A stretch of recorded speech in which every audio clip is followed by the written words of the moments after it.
Ser Historia, con Nacho Ares.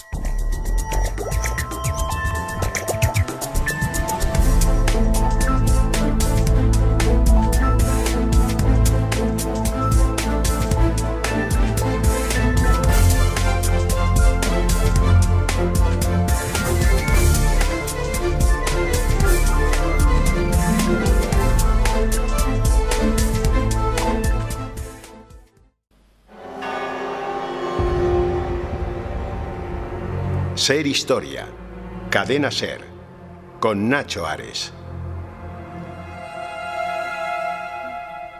Una figura emerge de la Tierra después de casi 2000 años.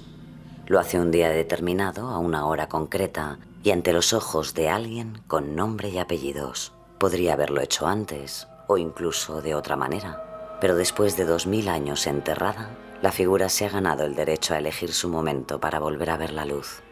El hecho es que elige aparecer en este y ante la mirada atenta de un niño en especial. A la dama de Elche se le han preguntado miles de cosas desde que volvió a la luz, pero nunca nadie le ha preguntado por qué ese momento, por qué a esa hora en concreto, por qué ante ese niño.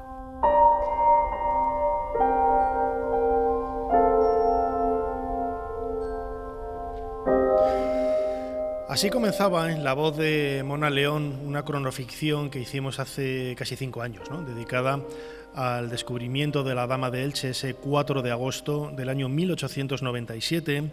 Estamos celebrando los 125 años de ese sensacional descubrimiento. No sabemos si fue un niño realmente, no sabemos si fue un campesino, no sabemos también un poco el contexto en el que finalmente apareció la dama. A todo ello queremos dedicar este programa especial de Ser Historia que estamos haciendo desde Elche, celebrando precisamente esos 125 años. Un programa que no hubiera sido posible sin la colaboración del Ayuntamiento de Elche y Cultura de Elche, a quien damos las gracias, ¿no?, por toda la ayuda recibida, y por supuestísimo a todos nuestros compañeros de la cadena SER en Elche. No me olvido de la Fundación La Alcudia, que nos ha prestado, ¿no?, entre comillas, pues prácticamente todos los invitados que vamos a tener en este programa especial para hablar de una figura, yo creo que increíble, ¿no?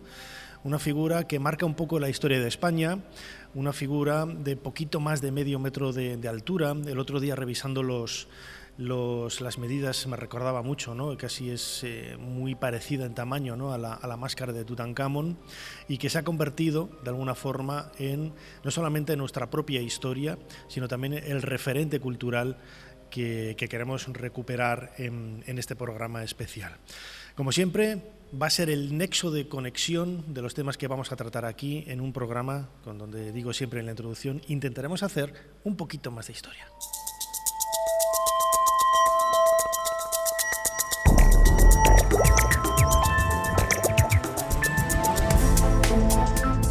Bienvenidos a Ser Historia. Lo acabo de decir, estamos en Elche haciendo un programa especial para conmemorar los 125 años del descubrimiento de la Dama de Elche. Estamos en un marco incomparable, como ahora hablaré con Jesús Callejo, el crononauta, este Palacio de Altamira, aquí en el centro de la ciudad, un lugar realmente increíble que se ha puesto, iba a decir de largo, normalmente siempre está de largo, ¿no?, pero ha extendido una de sus ramas para, con todo este despliegue y tantísima gente que hay delante de nosotros. Muchísimas gracias a todos por estar compartiendo estos minutos de radio. Pues queremos reivindicar la figura de la Dama de Elche, pero sobre todo a partir de las nuevas investigaciones, ¿no?, que ha habido en los últimos años. Antes hemos estado visitando un poco el yacimiento y he descubierto cosas maravillosas, ¿no?, como diría Howard Carter, el descubridor de la tumba de Tutankamón, que me hacen pensar, ¿no?, y cambiar quizás un poco la imagen que tenía de este sensacional descubrimiento ahora hace 125 años. Como siempre, soy Nacho Ares y les doy la bienvenida a todos los que nos están escuchando, pero sobre todo a las personas, a todos los ilicitanos que tenemos aquí delante. Les doy la bienvenida a Ser Historia. Comenzamos. Sigue a Ser Historia en las redes sociales. En Twitter, @SerHistoria. En Facebook, Ser Historia. Y en YouTube, Ser Historia. Jesús Callejo, bienvenido a Ser Historia. ¿Qué tal, Nacho? Pues bien hallado, bien hallado además en un patio, como tú decías, que tiene su encanto, tiene su historia y además veo que estamos protegidos por dos símbolos. Por una parte un crucero cristiano y por otra parte, como no, por la Dama de Elche. La tenemos detrás en una reproducción tiflológica, ¿no? Para poder disfrutar de ella, tocarla y sentir un poco esa magia del momento del descubrimiento, al que ya hemos dedicado otros programas y otros bloques aquí en Ser Historia, en la cadena SER, para hablar de la Dama de Elche, pero yo creo que el programa de hoy va a ser un programa muy especial, ¿no? Así debe ser y, por supuesto, con su encanto, su magia, su historia y, como no, también su trascendencia. Estamos hablando del año 1897, sabes que ese fue un annus mirabilis para la arqueología española, porque aparte del descubrimiento de la Dama de Elche, en ese año, ya que estamos en el patio de Altamira, es donde por fin se reconoce la autenticidad de las pinturas rupestres de Altamira, que hasta ese momento ya sabes que se cuestionó, en fin, y que a pobre Marcelino Sautuola pues le amargaron la existencia. En este año también se están descubriendo muchísimas más cosas en el Cerro de los Santos, en Albacete, damas oferentes, muchas que tiene que ver con la cultura íbera. Es decir, que estamos hablando de un año muy importante para España, para el mundo y sobre todo para el descubrimiento de una cultura que hasta ese momento era bastante desconocida, que era la cultura íbera, y de hecho cuando aparece la Dama de Elche, pues más de uno empezó a especular, que, en fin, que si era micénica, que si era griega, que si era fenicia, es decir, hubo un cierto desconcierto. ¿Por qué? Porque no había unos datos fiables y a partir de ese momento es como que se abren las puertas de todo un mundo apasionante y fascinante que era la cultura íbera, donde fue todo un hallazgo tras hallazgo, incluso con polémicas incluidas, porque hasta dentro del propio sector arqueológico pues se daban de tortas a la hora de cada uno pronunciar su teoría que fuera la que estuviera más vigente. Y estamos hablando del final del siglo XIX, pero es que veo que en el siglo XXI posiblemente todavía ese tipo de polémicas sigan en pie, porque a día de hoy todavía no se ha dicho la última palabra sobre la Dama de Elche. A ver si en nuestro viaje en el tiempo, a ese momento del descubrimiento, conseguimos obtener más información. Jesús Callejo, crononauta, tenemos aquí delante el teclado de nuestro cronovisor. ¿Cuál es la fecha que nos propones en esta semana para realizar el viaje? La fecha es el 30 de agosto de 1897.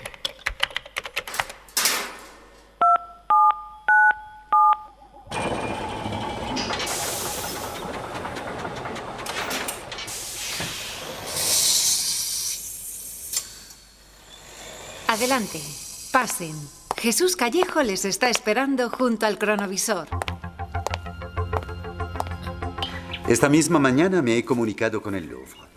Les he dado cuenta de la situación, así como de sus naturales inclinaciones a mantener la figura. Tenemos delante a Manuel Campello hablando con Pierre Pagui. Estoy autorizado. Lo intuyo por el acento francés que tiene. Pierre Pagui. Efectivamente, estamos hablando de uno de los marchantes, pero también un gran arqueólogo, también un historiador, profesor de la historia del arte de la Universidad de Burdeos, que casualmente él llegó unos días antes del momento en el que estamos ahora asistiendo. El momento que estamos asistiendo es que se está embalando, ni más ni menos, que la Dama de Elche, porque ha sido comprada a Manuel Campello, al doctor Manuel Campello, que la había exhibido durante unos días en el balcón de su casa. Y cuando... Esa Reina Mora, ¿no? La Reina Mora, claro. En ese momento se bautizó como la Reina Mora, pero ya digo, porque todavía la parte cronológica y la datación estaba todavía muy en el aire. Claro, es un momento muy importante porque estamos viendo cómo se está embalando, se está metiendo ahí con algodón hidrófilo en una caja, en fin, bien empaquetado, que va a ir con destino al puerto de Alicante. Desde allí va a ir hasta Marsella en barco y de Marsella va a ir al Museo del Louvre. Pero claro, antes se ha producido lo que es la compra. Esa compra no estuvo exenta de polémica, porque hoy sabemos que al final, bueno, hubo un regateo ahí. Pierre Pagui se dio cuenta de que estaba ante una auténtica joya. Hay que recordar que él viene un poco invitado para asistir, ni más ni menos que a la fiesta de la Asunción, lo que es el 15 de agosto, y lo que es el Misteri de Elche. Él viene invitado por Pedro Ibarra Ruiz, que ya ves que era el arqueólogo y el cronista oficial de Elche, y él llega el 11 de agosto, el 15 asiste a la ceremonia del Misteri d'Elche, en fin, uno de los grandes acontecimientos de las fiestas tradicionales que existen en España, pero él ya se había dado cuenta, ya le habían comentado, por supuesto, Pedro Ibarra, ese descubrimiento que se había producido el 4 de agosto. En el momento que él ve ese busto, vamos, se queda ojiplático. Él dice, esto tiene que ser para mí. Cuando digo para mí, es decir para el Museo del Louvre. Claro, había que pagar esa escultura. Ahí estaba el problema. Es decir, a ver cómo... Él cómo tenía regatea. permiso del Museo del Louvre para pagar, ¿no? 4.000 francos creo que era, 4.000 pero francos. no tenía en ese momento suelto en el bolsillo. No lo tenía. Claro, vamos a ponernos en situación. Estamos hablando de 1897. 4.000 francos. No había entonces, cajeros. Equivalía a 5.200 pesetas.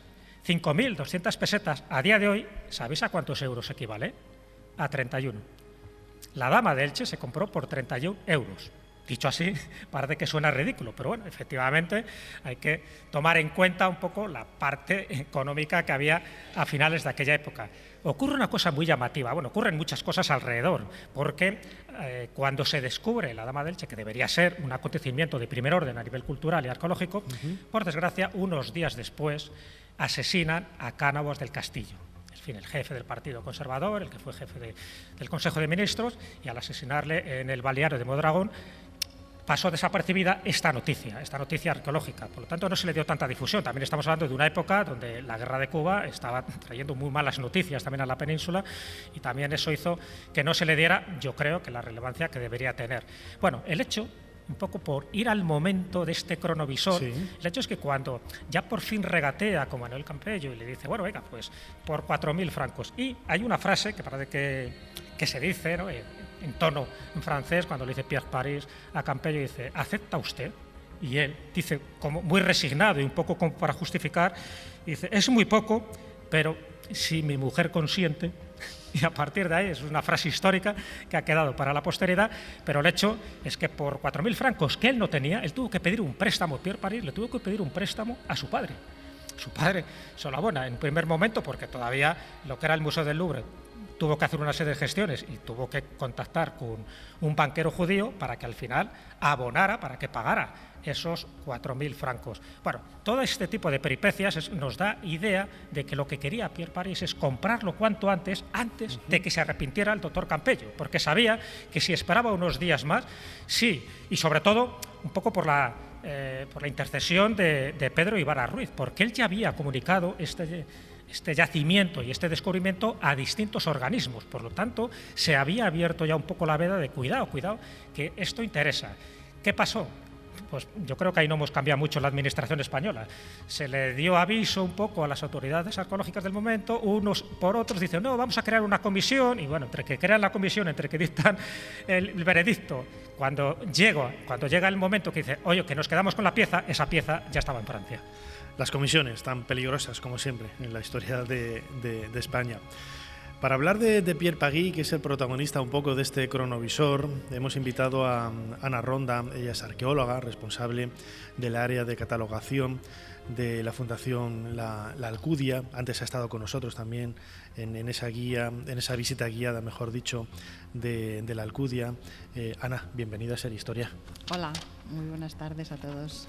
Muchísimas gracias por compartir este tiempo, tu pasión por la historia, como digo siempre a muchísima gente.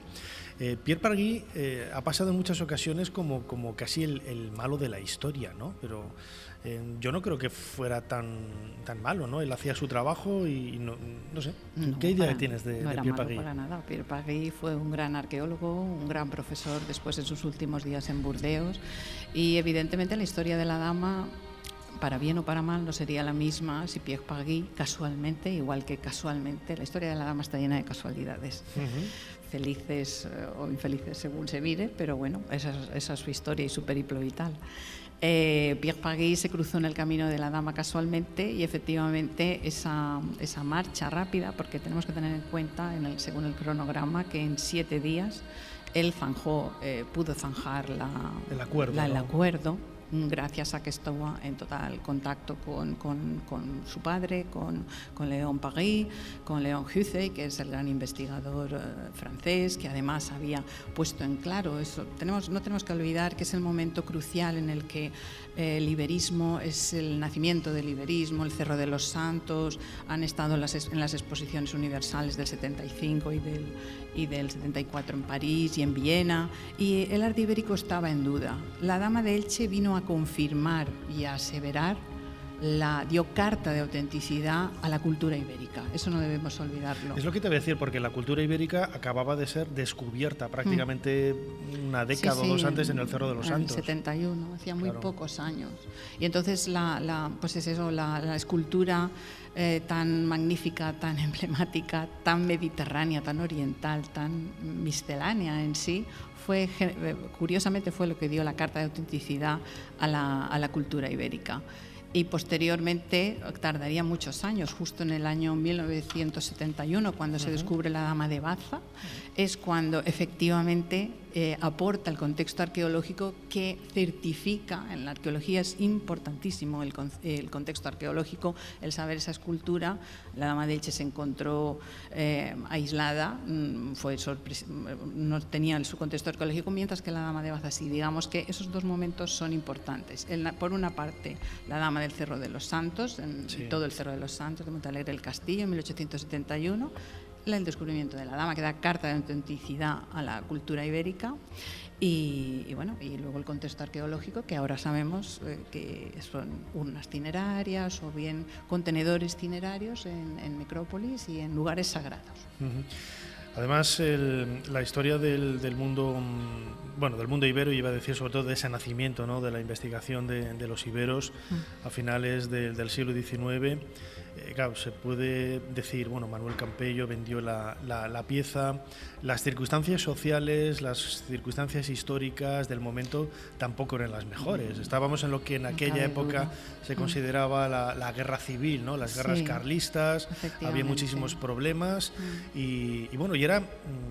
¿Y por qué se vendió si era de Elche? Bueno, es que apareció en una propiedad suya, lo tenemos que ver con esa mentalidad, ¿no?, de la época. Era su propiedad. Hoy no se podría hacer, pero en aquella época era lícito, ¿no? Efectivamente. Además, Pierre Pagis tenía un encargo de Léon Hussey de venir a España y hacer las misiones arqueológicas, se llamaban, y estas misiones era pues de otear las piezas arqueológicas para su adquisición para el Museo del Louvre.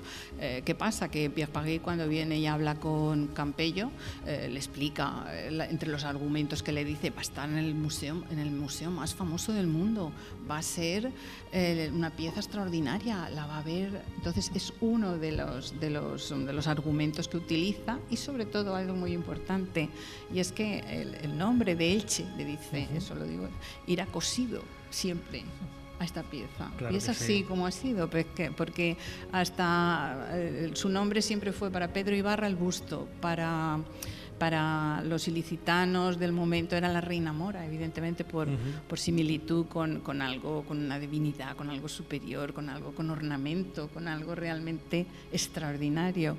Y para Pierre Pagis, la primera vez intenta localizar cuando se le llama Dame d'Elche por primera vez, y es justo cuando ya la tiene montada en su camarote del barco. Y en su promenade arqueológica, que es donde lo explica, dice, y cuando llega a Barcelona y ya le hablan, ay, se ha enterado, han vendido la Dama de Elche, le dice el conservador de Santa Águeda de Barcelona, del Museo Arqueológico, y él dice así muy curiosamente, dice, y la Dame de Elche, bienvenue en mi camarote, o sea, que le diciendo, y yo la tengo guardada en mi camarote. Es una pieza extraordinaria. Además, yo creo que su celebridad, ¿no?, ha cruzado fronteras. El otro día estuve visitando el Museo Arqueológico Nacional con Chris Naughton, un amigo egiptólogo inglés que es muy conocido por sus apariciones en documentales de National Geographic y de Discovery. Él era la primera vez que visitaba Madrid, tenía ganas de ver el arqueológico, la colección egipcia, pero también, que a mí me llamó la atención, la colección ibera. Y tenía una vaga imagen, ¿no?, de todo ello. Y recuerdo que cuando se colocó delante de la Dama del Elche y la vio, se llevó las manos al rostro, pues una cara ojiplática de sorpresa, y sobre todo por la belleza, ¿no? Y el contraste, ¿no? El contraste que genera una escultura de este calibre. Él decía que se parecía a la princesa Leia, ¿no? de la Guerra de las Galaxias. Es un poco todo. Los rodetes. Los rodetes. Jesús, querías preguntarle a Ana. Sí, Ana, sí que te quería preguntar algo, bueno, que yo creo que fue muy trascendente dentro de las muchas cosas que ocurrieron a raíz del hallazgo de la Dama de Elche. Fue también el cambio de normativas sobre la protección de nuestro patrimonio artístico. Es decir, hasta aquel momento, estamos hablando del siglo XIX y principios del siglo XX, por una parte se producían expolios y por otra parte se producían ventas legales, por una parte, pero, en fin, que estaban pues muy por debajo de su valor artístico. Estoy recordando, yo qué sé, las pinturas de San Baudilio de Berlanga, ¿no? Cuando fueron extraídas. Y entonces, bueno, pues esto originó la Dama de Elche, que tanto en Francia como en España se crearan unas leyes específicas de protección de ese patrimonio histórico, y si no recuerdo mal, por mi formación jurídica, que lo estudié en su momento, pues la de 1912 es la que establece ya una normativa y un reglamento para eso, para evitar que se produzcan, por una parte, expolios y por otra parte, ventas muy por debajo del valor real que tenía en concreto la Dama de Elche, cualquier otra dama íbera o cualquier otra dama que se encontrara dentro del mundo arqueológico. Eso yo creo que fue un punto también a favor, ¿no?, el que se produjeran este tipo de leyes y de legislación. Sí, sin duda. La legislación, la primera legislación que tenemos en España es esta ley de 1911 sobre la extradición de piezas, y hasta el momento, pues sí. De todas maneras, el tema de las legislaciones curiosamente están ahí, pero en cuestiones de patrimonio todos sabemos que, bueno, no, basta recordar la iglesia esta que está en Nueva York, que se la llevaron piedra a piedra, o sea, siguen habiendo el claustro, siguen habiendo ejemplos de cosas que van y vienen, y es algo que a los arqueólogos nos sorprende mucho. A veces encontramos o estamos oteando o estudiando algún barniz negro, alguna moneda, algunas cosas, y te vas y te sales Sotheby's o te sale otras piezas espectaculares que están en clases de subastas. O sea que este tema del patrimonio hay mucha cola. Sí que es verdad que la legislación primera que tuvimos en España siempre se ha comentado que fue a raíz de la Dama de Elche, y por sobre todo por esa sensación de pérdida. La dama lo que provoca socialmente en Elche, por supuesto, es una sensación de pérdida y de desarraigo que continúa a día de hoy. Claro. Eso es lo más significativo y lo más socialmente es lo que une a Elche al respecto de su dama. Pero en España también, sabemos también que luego es una pieza que se le ha utilizado mucho socialmente, propagandísticamente, la han usado unos, otros, en época de la República, en época siempre se la asocia, se la asimila, se le intenta asimilar a uno, y sí que es verdad que la dama hay que mirarla y hay que verla en vivo y en directo. Además, porque sobrecoge. Sí, desde luego sí. Sobrecoge, porque es una pieza sensacional. Es hablar de ella y el viento se levanta, ¿no? Lo mismo nos está escuchando allá desde donde esté. Claro, hemos hablado de Pierre Pagui, que fue quien la compró, pero claro, había una persona que la vendió, que era Manuel Campello, que también estaba en su derecho de poder hacerlo. Y su esposa, es que es un detalle muy importante, porque Pierre Pagui, yo siempre digo que quien vendió la dama fue Asunción Ibarra, porque Campello le dijo, bueno, yo no estaba muy renuente, y entonces le dijo, pero si mi mujer acepta, entonces ya. Él fue al día siguiente, explica además que fue decepcionado, pero que el vuelva usted mañana tan español, dice él, además, le abrió un poquito las esperanzas, y cuando llegó no veía a Campello por ningún lado, estaba muy decepcionado, y al final vio en lo alto de la escalera a Asunción y le dijo, ¿está su marido? Porque claro, este asunto él creía que necesitaba tratarlo con el doctor Campello. ¿Está su marido? Le dijo, sí, suba. Y entonces fue cuando le dijo, ¿le ha hablado del tema que a la mujer, a Asunción, le dijo, ¿ha hablado de este tema? Le dijo, sí, ha hablado de este tema, y asintió. Y entonces él dice, inmediatamente comprada, vendida y firmada. O sea que realmente quien le dijo, ok, fue ella. Necesitaba el dinero. Sí. ¿Cómo se tomó en aquel momento la venta? Porque recuerdo que durante un tiempo estuvo unos días, ¿no?, expuesta en el balcón de la casa de Manuel Campello en la plaza. Hoy se conserva el lugar, ¿no?, el edificio, pero me recordaba también un poco la historia, ¿no?, de la Dama de Baza cuando apareció a comienzos de los 70, que la llevaron a la iglesia, porque bueno, aquí en el 19 decían que era una reina mora, en Baza, en Granada, pensaban que era una imagen de una virgen. Siempre se asimila, siempre se les diviniza, estas, además con la aparición, son apariciones como si fueran epifanías, como si realmente tienen mucho que ver. Además, aquí en Elche además realmente hay una semejanza y un mimetismo total con la Virgen de la Asunción, con la cuestión del misterio, con la aparición, con la llegada por sorpresa. Todos esos temas tienen que ver, y antropológicamente son muy, muy interesantes, el estudio del efecto que causan estas esculturas sobresalientes y universales en la sociedad. Y la Dama de Elche es un ejemplo paradigmático de todo eso. Y por eso se convierte en un icono. Claro, efectivamente. Hay pocas imágenes que se conviertan. Por eso se convierte en un icono que trasciende. Pero mira, una cosa curiosa es que cuando aparece, evidentemente la llaman la reina mora, ¿no?, a nivel popular, y todo el mundo pues, estaba de acuerdo de que tenía que ser una figura femenina. Otras cosas, que fuera una sacerdotisa, que fuera una diosa, que fuera una difunta, que fuera una mujer noble, en fin, todas las teorías. Pero entre todas las teorías que apuntaban hacia una teoría femenina, hay uno que es Pedro Ibarra, que apunta por una teoría masculina. Sí. Entonces, ¿por qué dice que es Apolo? Bueno, él dice que es Apolo porque lo relaciona con el Apolo Crawford, quiere ver esa cara que realmente es andrógina. La Dama de Elche es andrógina porque, si nos fijamos, tiene el mentón muy cuadrado, luego además el ángulo de encima de la nariz, que las mujeres lo tenemos un poquito más curvado y los hombres es un poco más anguloso, no lo tiene, o sea que la Dama de Elche tiene una cara andrógina, pero evidentemente su belleza y no solo sus adornos, sino su belleza, sus hechuras, aparte de las joyas, los labios, todo, estás viendo una divinidad. ¿Qué pasa? Que tú estás viendo una personificación de alguien poderoso. Entonces, en la antigüedad, el tema del poder tenía que tener relación un poco con la androginia. Pedro Ibarra, además, sí que es cierto que, a pesar de que estaba empeñado en que era un Apolo, y Reiner le decía que no, y todos le decían que no, y él estaba empeñado, pero se le escapa en una efemérides que son las notitas que él tomaba todos los días, cuando él se volcaba sentimentalmente. Son muy bonitas porque se vuelca sentimentalmente. De hecho, el día 30 que has dicho tú, dice... se lleva, Pierre Paris se lleva la dama, como llorando, y eso, dice, he llorado lágrimas, o sea que él está súper disgustado de que se lleven este tesoro que él considera, ¿no?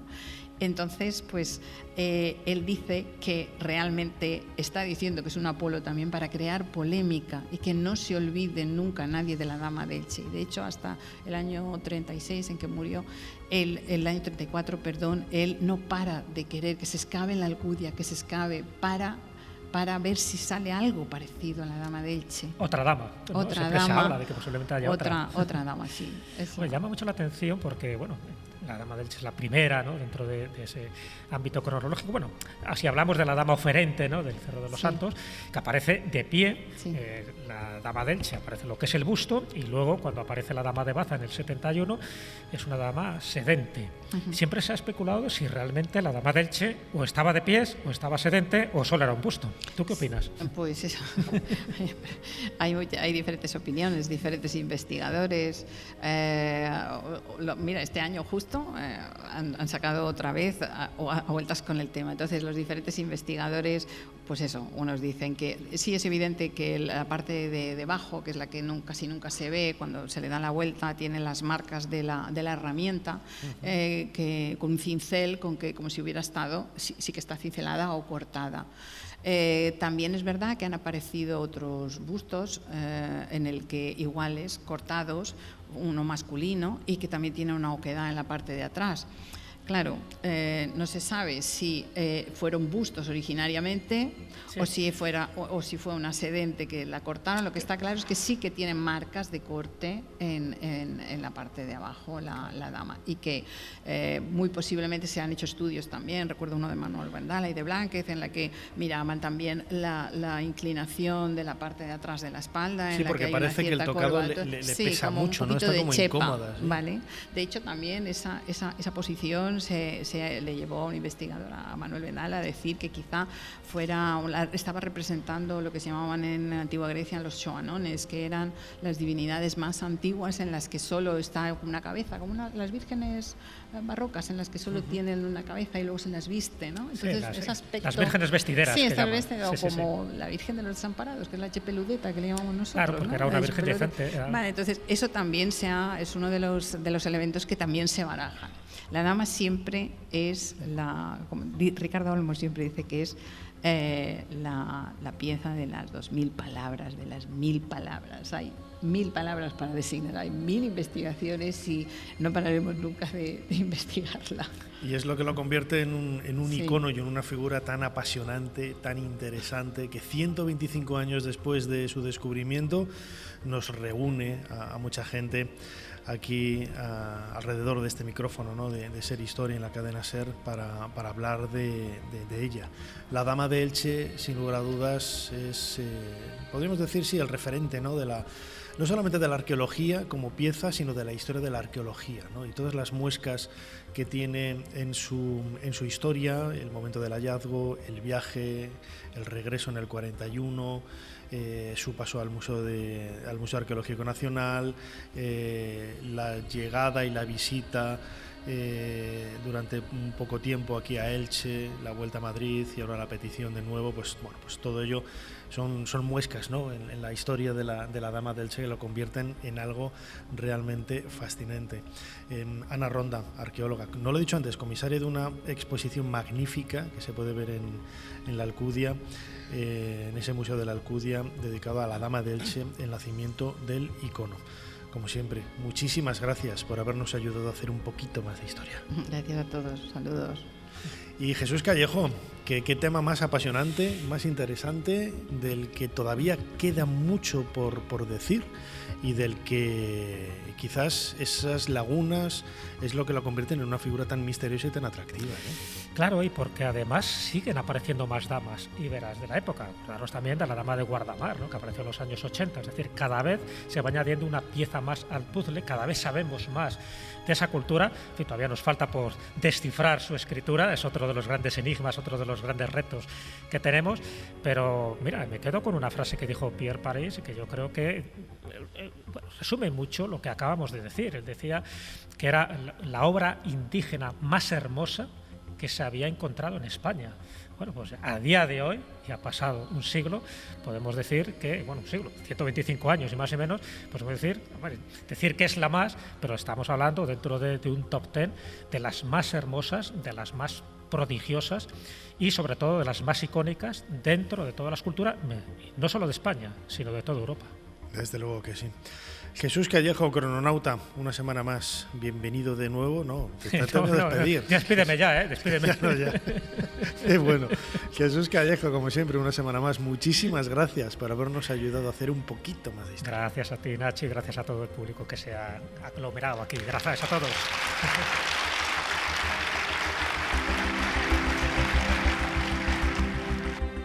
Soy Teseo, único hijo de Egeo, rey de Atenas, y jamás me inclinaré ante un traidor. ¡Inclínate si no quieres! Déjame a mí. ¿Cómo te atreves a hablarme así? Tu autoridad no me dice nada, Minos. He venido a segar la vida del Minotauro y a liberar a mi pueblo de las obligaciones con tu tiranía. Ser Historia con Nacho Ares. Todo lo que quisiste saber de la historia, la madrugada del sábado al domingo, en la cadena SER. ¿Qué profesión tiene usted? Soy abogado. ¿Podría respondernos a esta pregunta? ¿Qué importancia le concede usted a la Dama de Elche? Hombre, eso es interesante. Creo que para nosotros los españoles la Dama de Elche tiene bastante importancia porque es una representación de la civilización ibera. La pena es que creo que es una obra que escultórica, que la que más conocemos, aunque hay bastantes piezas más escultóricas de este mismo periodo, lo que pasa es que no son tan famosas.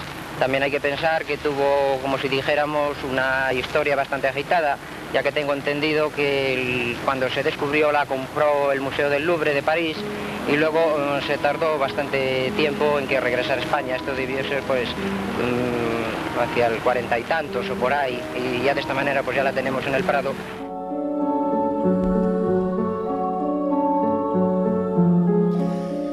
Continuamos en este programa especial de Ser Historia que estamos haciendo para celebrar esos 125 años y unos pocos meses ya del descubrimiento de la Dama de Elche un 4 de agosto del año 1897 en el lugar donde nos encontramos, muy cerquita, ¿no? Apareció en la Alcudia, nosotros nos encontramos en Elche capital. Y escuchábamos ahora un fragmento de un documental del Nodo, del año 59, cuando en aquel momento la Dama de Elche estaba en el Museo del Prado. Allí es donde fue expuesta para su exposición, para su exhibición, después de que llegara en el año 41, procedente de París. Y escuchábamos a un joven hablar un poco, ¿no? las impresiones que tenía sobre esta figura, una figura que me consta que el paso de generaciones, ¿no? ha calado muy hondo, no solamente en todos los españoles, ¿no? porque es un icono que lo tenemos muy dentro de la cabeza, sino sobre todo de los ilicitanos. Carlos González Serna, alcalde de Elche, bienvenido a Ser Historia. Muchas gracias, bienvenidos también ustedes a Elche, a nuestra ciudad. Muchísimas gracias, alcalde, por la invitación y la ayuda, ¿no? para poder hacer este programa aquí. ¿Qué es la Dama de Elche para Elche? Parece una pregunta de perogrullo, pero... Bueno, yo creo que la Dama de Elche para Elche es un auténtico símbolo, un icono, tal y como se decía también, constituye una añoranza colectiva. Creo que desde el mismo momento en que a los pocos días de ser descubierta, allá por 1897, en agosto de 1897, desde el momento en el que salió de la ciudad, en las circunstancias que se estaban relatando, creo que generó una añoranza colectiva que hemos ido heredando generación tras generación, y hoy, 125 años después, creo que seguimos teniendo los ilicitanos y ilicitanas esa misma sensación de añoranza, de un icono, de un auténtico símbolo de esta ciudad que nos representa y que además creo que deseamos fervientemente que vuelva a nuestra ciudad. Es lo que le iba a comentar, ¿no? Siempre que se habla de un soldado, al soldado se le presume la valentía, el valor. Yo creo que al alcalde de Elche, sea del partido que sea y en el momento histórico en el que sea, ya se le presume la petición de la devolución, ¿no? Imagino que a ti, alcalde, antes de subir a la alcaldía, al puesto de alcalde, ya alguien te hablaría, te contaría, o saldría de ti también, ¿no? Como ilicitano. Bueno, yo creo que va con la condición de ser ilicitano. Entonces, claro, un alcalde, un ilicitano que tiene la responsabilidad de ser alcalde de la ciudad, pues se identifica con lo que es un sentimiento colectivo, y es que queremos que la dama esté entre nosotros, como por cierto estuvo justo a unos metros, aquí mismo, en la Torre del Homenaje, en este Palacio de Altamira, hace muy poquito tiempo, en 2006. Pudo estar en 2006 y consideramos que puede volver a estar. Y insisto, yo creo que es algo que es un sentimiento generalizado en la ciudad, entre todos nosotros, y además que creo que es posible y viable. Y por eso lo deseamos intensamente, y en este caso yo, como alcalde de la ciudad, trabajo con determinación, con intensidad, para intentar hacerlo posible. Imagino que habrá muchos problemas. En un principio se decía, bueno, problemas de seguridad, de conservación. Ese traslado en 2006 pues parece que fue correcto y muy seguro, ¿no? para la Dama de Elche, pero también existirán los problemas burocráticos casi, ¿no? de cambios de gobierno, cambios de alcaldía, de volver a empezar casi de cero. ¿Cómo es la relación ahora con el Ministerio de Cultura? Bueno, yo considero que Problemas para el traslado en realidad no los hay. Ello quedó totalmente acreditado en el año 2006 cuando la ministra Carmen Calvo... Buena amiga y oyente de Ser Historia, todo hay que decirlo. Que por cierto, hace muy poquitas semanas estuvo en nuestra ciudad en un acto también vinculado a la Dama de Elche, en la que la reconocíamos y homenajeábamos por su participación vital para propiciar que la Dama viniera cedida. Decía que problemas para que la Dama pueda ser trasladada se demostró, quedó acreditado en 2006 que no los hay. Se puede producir un traslado en condiciones de absoluta seguridad, se produjo, se puede producir una estancia aquí en condiciones también en perfectas condiciones, reproduciendo las mismas condiciones de humedad que se dan en el Museo Arqueológico Nacional, porque aquello que hay en el Museo Arqueológico Nacional ya lo hubo aquí en 2006 y se puede volver a reproducir, que al final es estar en un espacio estanco con unas condiciones de humedad controladas cada 15 o 20 minutos y eso es técnicamente perfectamente posible. Se hizo y hoy se podría volver a hacer de nuevo. De hecho, nosotros hemos estado trabajando con el Museo Arqueológico Nacional, con su director, en el plan museológico y museográfico, que en definitiva lo que posibilita y permite es que en una sala anexa a este patio de armas en el que nos encontramos ahora pueda volver a venir la Dama de Elche y estar en las mismas condiciones que en el Museo Arqueológico Nacional. Por lo tanto, problemas técnicos estoy convencido de que no hay ninguno. Se superaron en 2006 y, si me permites la expresión, con el estado de la técnica actual, todavía sería más fácil que volviera. Por lo tanto, no creo que haya problemas técnicos. Lo que hay es un posicionamiento en el Museo Arqueológico Nacional y en el propio Ministerio de Cultura que al final plantean una negativa que solo pretende conservar la Dama de Elche y que entiende que para su mejor estado de conservación no hay que autorizar ninguna cesión, ningún movimiento. Creo que ese es el planteamiento, esa es la única dificultad que hay. En definitiva, un criterio de conservación de la Dama que se considera una pieza de extraordinario valor, algo que es lógico, de extraordinario valor, de una singularidad única, y para no correr ningún riesgo, el criterio de los conservadores de museos es que no se mueva de Madrid. Creo que esa es la dificultad.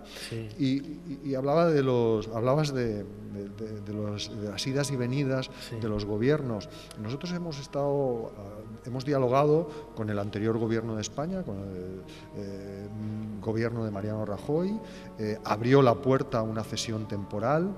Posteriormente comenzamos a hablar con los distintos ministros del gobierno de Pedro Sánchez, con el actual gobierno, José Manuel Rodríguez Uribes, al que conoces, nos generó una expectativa, ministro de Cultura del gobierno de Pedro Sánchez, nos generó una expectativa muy razonable de una cesión temporal a propósito del 125 aniversario y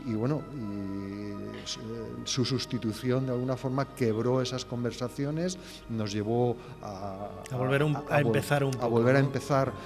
comenzar con ellas, con el actual ministro Iceta y ahora estamos en un punto de bloqueo, ¿no? En un punto en el que no avanzamos y en el que, pese a que no avanzamos, nosotros tampoco cesamos, tampoco dejamos aparcadas nuestras pretensiones y expectativas.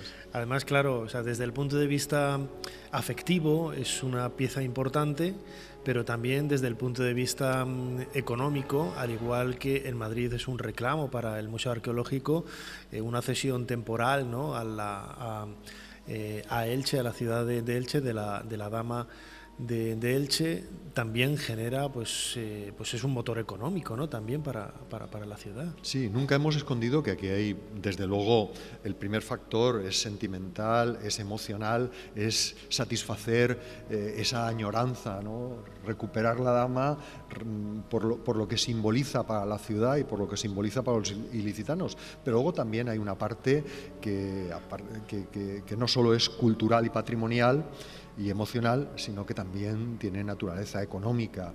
Y es que la estancia temporal en 2006, durante 6 meses, supuso aproximadamente, si no recuerdo mal, 380.000 visitas, de las cuales más del 80% eran de ciudadanos de fuera de la Comunidad Valenciana.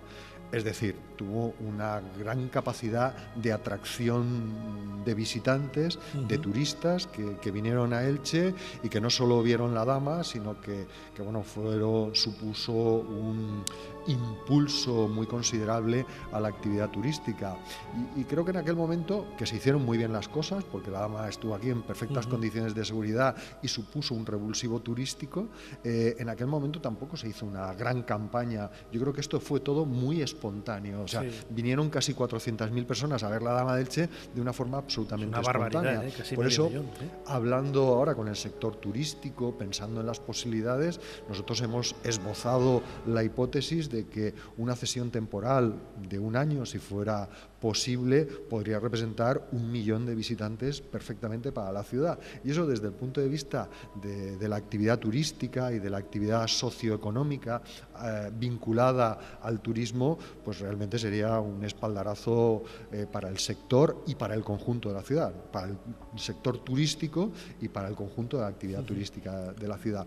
Y también mucha visibilidad, si me permites que lo diga, porque la Dama de Elche creo que es la pieza fundamental del Museo Arqueológico Nacional, le da una visibilidad extraordinaria al museo, y su estancia en nuestra ciudad daría una visibilidad también extraordinaria, que tiene un valor incalculable desde todos los puntos de vista para fortalecer la marca Elche, detrás de la cual también hay indudables intereses estratégicos de la ciudad. Además, me atrevería a decir incluso que es cierto, la Dama de Elche es una de las piezas fundamentales, ¿no?, del Museo Arqueológico Nacional, pero no creo que dejara de recibir visitantes si no la tuviera, porque el resto de la colección ibera, por ejemplo, es maravillosa. La colección egipcia, la colección de vasos griegos es de quitarse el sombrero, mejor que la de cualquier otro gran museo como el Metropolitan o el Museo del Louvre o el British.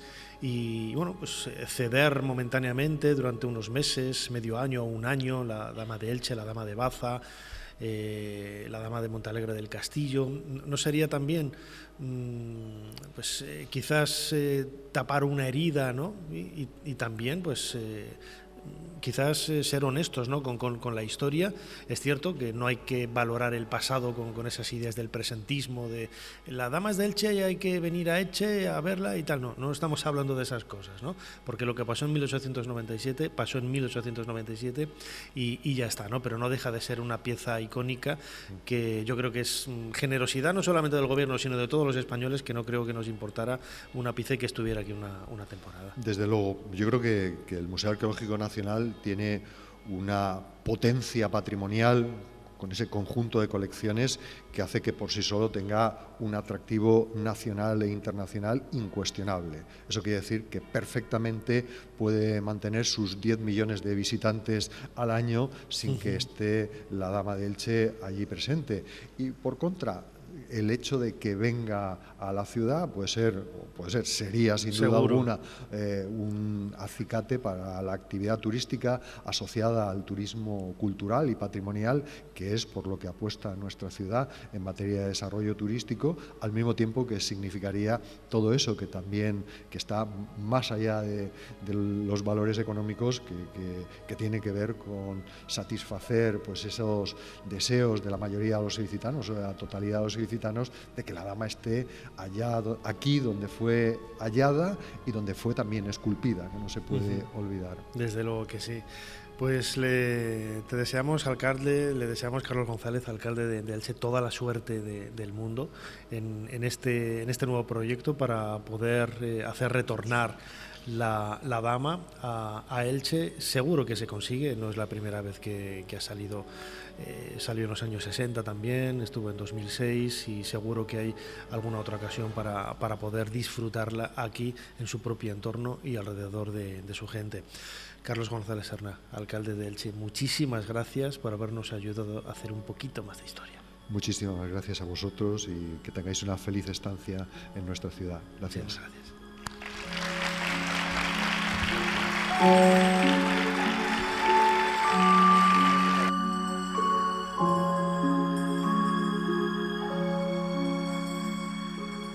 No tengo más que deudas, deudas, deudas. Esto tiene que hacerse ya. Os sugiero, Majestad, que dejéis que la Inquisición haga su trabajo. Entre tanto, podéis aprovechar la confesión de este reo para que los obispos leales a la corona comiencen a excitar a sus parroquianos. En pocas semanas todo el reino se estará demandando que apreséis a los templarios y que confisquéis sus bienes. Ser Historia con Nacho Ares. Todo lo que quisiste saber de la historia, la madrugada del sábado al domingo, en la cadena SER. ¡Galiana! O paramos a descansar un poco, o con este calor hoy vamos a perder a alguno de nuestros hombres. No quiero oír más quejas, Macià. Hay que terminar esto, que vamos con retraso. Vamos a esperar a que llegue el niño con el agua y paramos a merendar. Y no me revoluciones al resto. El niño ha llegado hace un rato. Míralo, ahí lo tienes, picando piedra. Dice que quiere ser como su padre. Allí ha dejado el agua.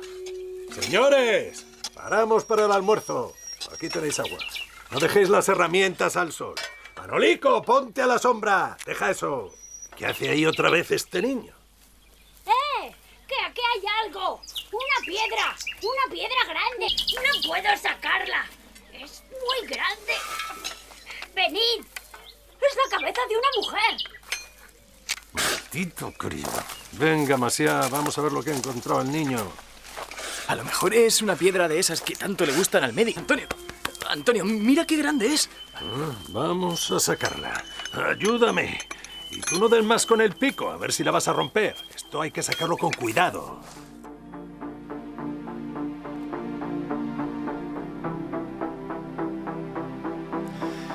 Escuchábamos un nuevo fragmento de esa cronoficción, esa dramatización que hicimos aquí en Ser Historia, una cronoficción de Carmen Socias, nuestra compañera, recreando exactamente el momento en donde la tradición dice que apareció la Dama de Elche en la Alcudia hace 125 años, y lo estamos recordando, ¿no?, en este programa especial de Ser Historia que estamos haciendo desde el Palacio de Altamira, gracias a la colaboración del Ayuntamiento de Elche y Cultura Elche.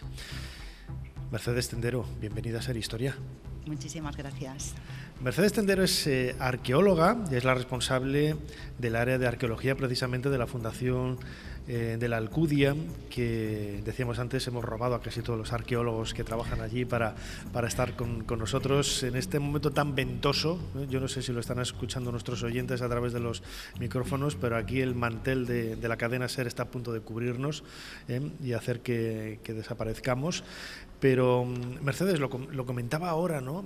El momento del hallazgo de la Dama de Elche, ese 4 de agosto del año 1897, siempre se ha vinculado, ¿no?, a la figura de Manuel Campello, ese niño, ese crío, que curiosamente tenía el mismo nombre, ¿no?, de Manuel Campello, el dueño de la finca. Campello es un apellido muy común aquí en Elche, no tenían nada que ver, pero hay investigaciones que dicen que quizás todo esto es un poco legendario, ¿no?, que Manuel Campello niño no descubrió la dama. Bueno, sí, recientes investigaciones precisamente de mi compañera Ana Ronda, que hace poco hablaba con vosotros, bueno, pues y de otros investigadores que han tratado el tema, como Rafael Ramos, parece ser que la historia no fue tan sencilla. La historia del descubrimiento tiene al menos otras lecturas paralelas. Por ejemplo, la fecha de nacimiento de Manuel Campello niño demuestra que el año del hallazgo tenía 18 años. Quiero decir, ya no era tan niño. Esto es como cuando se dice que Jesús nació en el año 6, en el año 7, según los textos, así que no pudo haber nacido en el año 1, ¿no? O sea, hay cosas que no encajan ahí, ¿no? No encajaba del todo. Entonces, a finales del siglo XIX, un muchacho ya de 18 años, podríamos entenderlo como alguien adulto. Y bueno, pues creo que han ido apareciendo una serie de escritos, una serie de datos, sobre todo de la mano de el que fue el erudito por antonomasia de esta ciudad, de Pedro Ibarra, que ofrecen luz o han arrojado luz para que la investigación siga avanzando. Entonces, todo parece indicar que sí que fue un hallazgo casual, Hay quienes opinan que fue realmente un labriego, uno de los jornaleros que trabajaba allí, un tal Maciá, quien la descubre. Hay toda una serie de datos que apuntan a que, bueno, pues la historia de Manuel Campellón Niño, contada muchos años después, a raíz del regreso de la dama en el año 41 a España, que es cuando Alejandro Ramos Folqués intenta recuperar la historia del hallazgo, y este es el único superviviente, la única persona viva que queda de aquel entonces, que vivía precisamente al lado de la finca, y es quien relata los hechos. Y luego, bueno, pues la historia que sigue ya todos lo conocemos, ¿no? Todo lo que ha salido. Desde luego. Y lo que nadie puede dudar, más allá de lo anecdótico, que es muy interesante, ¿no? Desde el punto de vista de la historia de la arqueología, el momento del hallazgo, pero lo que nadie puede dudar, mejor dicho, perdón, es la singularidad de la pieza, ¿no? Hemos estado hablando antes con Ana Ronda precisamente de algunos detalles, ¿no? Como ese busto, tiene pupilas, ¿no? Que creo que es la única pieza, la única escultura con pupilas en el arte ibérico. A mí cuando salió el libro de John Moffitt hace, pues ahora 25 años casi, ¿no? Relatando esa posible falsificación, ¿no? Y que Manolo Vendala me decía que era imposible que fuera una falsificación, porque uno de los broches que tenía la dama no había paralelos en aquel entonces. Apareció otra dama posteriormente donde estaba ese broche, y es imposible que el falsificador la hubiera visto, ¿no? La dama de Elche, a pesar de todo, es una figura absolutamente única en la historia de la escultura universal, no solamente de la escultura ibera. Bueno, es única porque es excepcional, pero hay una serie de rasgos en ella que evidentemente la asocian a una cultura que es la ibérica. Comentabas antes datos como la fíbula, ¿no? Este broche que lleva, que le abrocha la camisa. Hay muchos datos y que denotan que la arqueología es fundamental para entender las piezas. Estas piezas icónicas que antes hablabais, estas piezas icónicas que nos han relatado, que nos han metido en toda una historia, ¿no? Que ahora pesa mucho.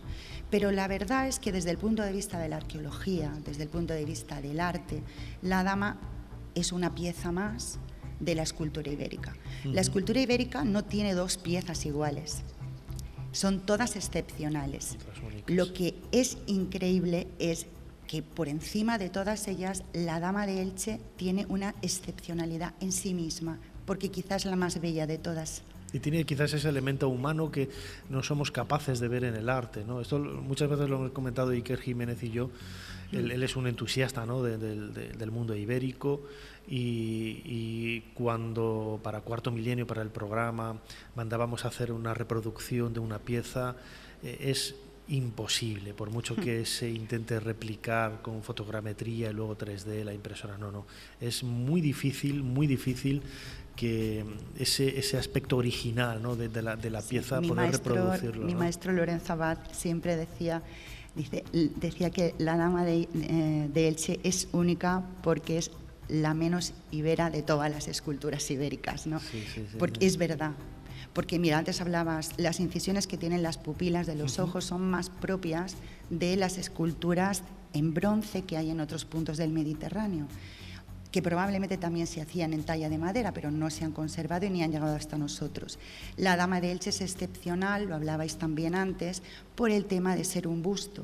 Recuerdo en una ocasión, hablando con un escultor que la pudo analizar por la parte inferior, justo donde tiene esas entalladuras en el corte, que decía que las entalladuras son anteriores a esculpirlas. Si estaba en lo cierto, tenemos que hablar de un busto.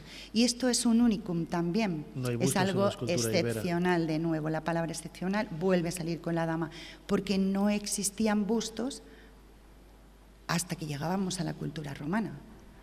Entonces, claro, ahora ya, como antes hablabais, efectivamente han salido más bustos, y el tema sigue siendo el mismo. ¿Qué fue antes? ¿El corte? ¿O el corte, o sea, fue el corte y luego se esculpió, o se esculpió y luego se dio el corte? Seguramente en tallas de madera teníamos ya estos prótomos estos seres ascendentes cortados desde la mitad hacia arriba para lo que sea, ¿no? Para ser adorados o para ser utilizados como urna cineraria, que es el caso de la Dama de Elche.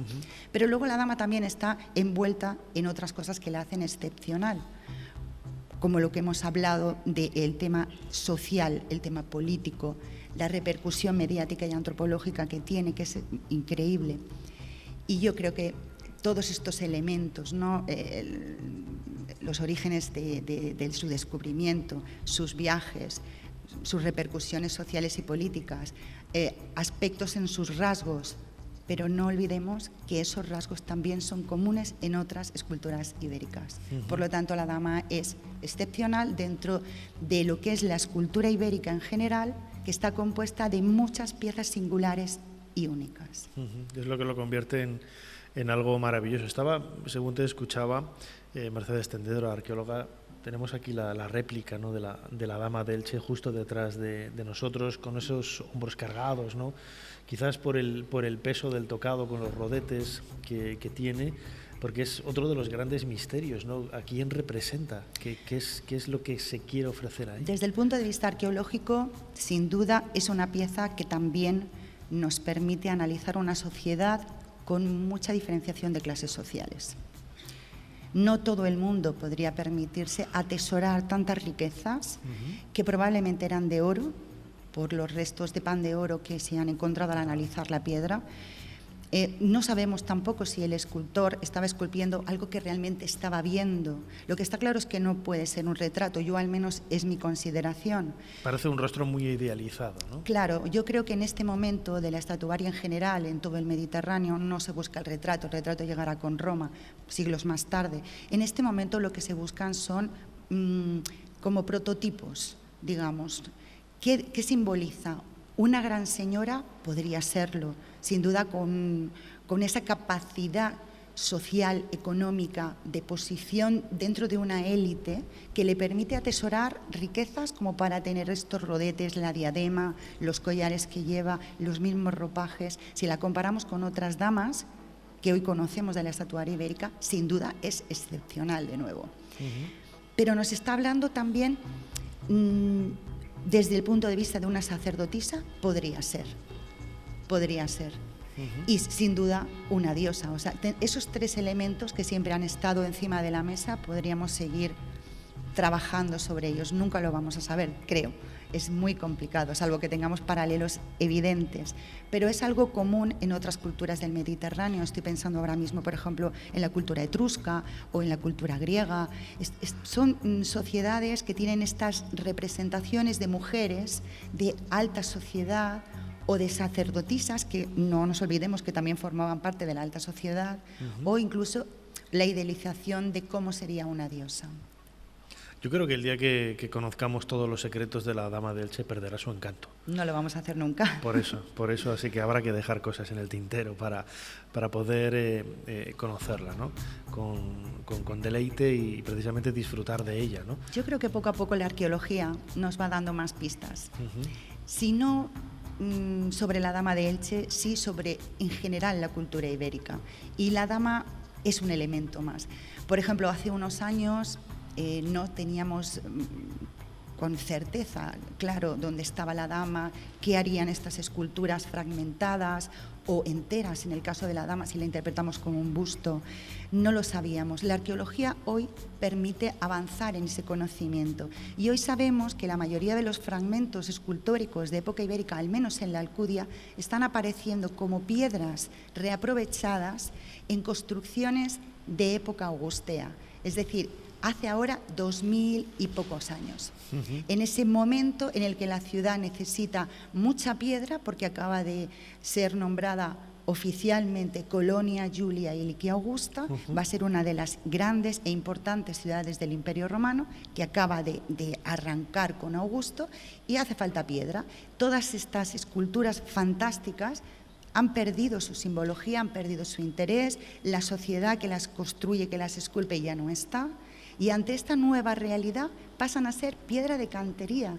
Entonces ahora hemos encontrado fragmentos de guerreros incluidos en la muralla que se construye hacia el año 30-25 antes de nuestra era. Es decir, sabemos, gracias a la arqueología, qué hay detrás de todas estas esculturas, cuándo pierden su función, cuándo son piedra más de aparejo. Y creo que también es parte de la historia de estas piedras que hay que recuperar y hay que valorar en su justa medida. Además, nos olvidamos, ¿no? Muchas veces en el Museo Arqueológico Nacional el busto de la Dama de Elche se puede ver circundándolo, ¿no? Dándole la vuelta. Mucha gente se obceca, ¿no? En hacerse la foto al lado del rostro, pero también por la espalda tiene su interés, ¿no? Con esa hornacina, en donde ya el CSIC hace, pues a mí me lo comentaron las personas que llevaron a cabo este proyecto de investigación de la hornacina. 2010 lo publicaron, 2011. Sí, se publicaron, pero los análisis eran muy anteriores. Eran muy anteriores, casi de la época de, bueno, de la cesión de la Dama Elche, sí. Ya se hicieron muchísimos. Sí. Entonces, se sabe que ahí había unas cenizas de una persona. Quizás esta escultura en origen tuvo una finalidad religiosa y luego fue reutilizada como una cineraria, no lo sabemos. Tampoco lo podemos saber. Lo que está claro es que en los análisis que se le han hecho en la oquedad que tiene en la espalda hay restos de carbonato cálcico. Y ese carbonato cálcico viene de la quema, de la descomposición o de los restos calcinados de huesos humanos.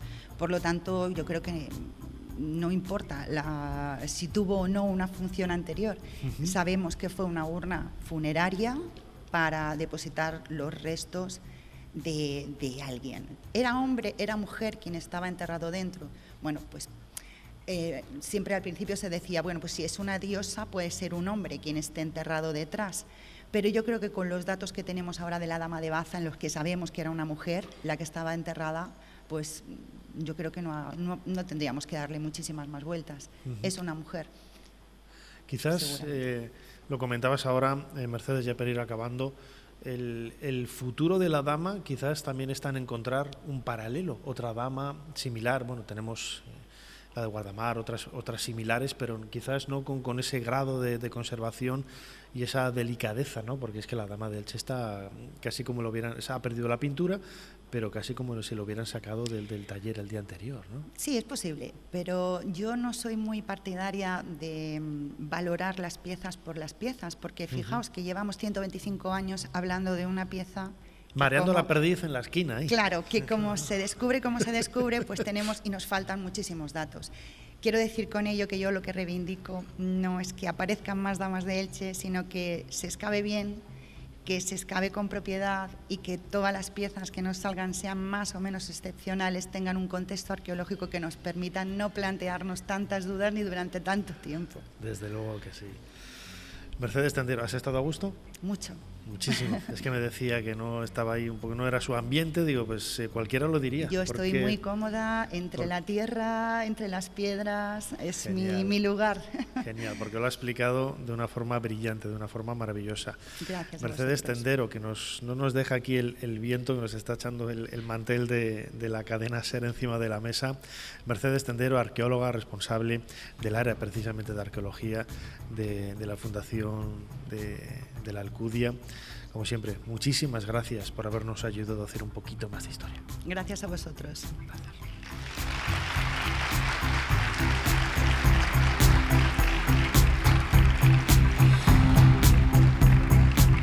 Las llamas devorando la ciudad y delante Eneas con su anciano padre Anquises cargado a la espalda y su hijo Ascanio de la mano. ¿Es su primera visión de Troya?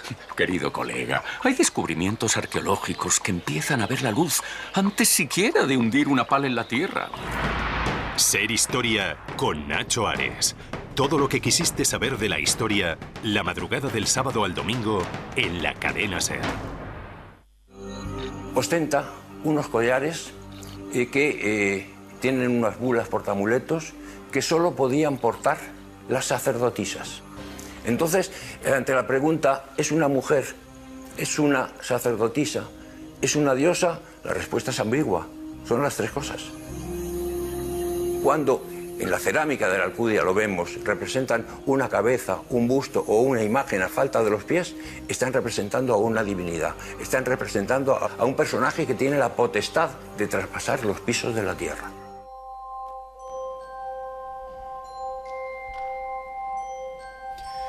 Es la voz de Rafael Ramos en una entrevista que yo le hice hace años para el programa Cuarto Milenio, un reportaje precisamente sobre la Dama de Elche. En aquella oportunidad tuve la suerte de conocer no solamente a Rafael, sino también a su hijo, Alejandro, que es quien ahora nos acompaña a mi derecha en este programa especial que estamos haciendo desde el Palacio de Altamira, aquí en Elche, dedicado a los 125 años de la Dama de Elche. Alejandro Ramos, bienvenido de nuevo a Ser Historia. Hola Nacho, muchas gracias y encantado de volver a verte.